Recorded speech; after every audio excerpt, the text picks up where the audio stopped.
and just in general, when it comes to like black people, I really have like I want us to, I'm one of the people like I want us to come together. Like how you be in the Unify and Right. thrive. Right.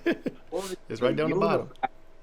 unify. I don't want to be disrespected by people who don't look like us. Like it really like it pisses me off, and I want us to like work together, to like make stuff like happen. And knowing that my dad was, or learning that my dad was like a Mason and part of Black Panther Party, we never It's had those. huge.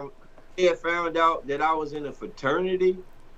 We never had a conversation. He never brought up like when we fixed our relationship. He never said, Lil Mike, I used to be a Black Panther. Like we never had that conversation, and I literally just found this out about a month ago when my one of my cousins died, and I was over my cousin's brother house, and my aunts were there, and they just brought up my dad. They was like, you Right. look just like your dad. Right. I mean, y'all book, and they was like, your dad, Yeah.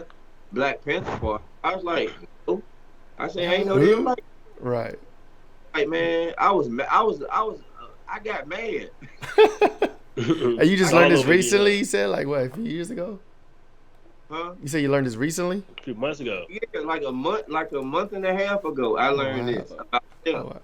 and I was mad because it's like that would have been a dope conversation for me to have to just ask him, why did you do that? But then it made me think about myself and why I am when it comes to like black people and how I feel about us. So it's because of him. It's in my DNA.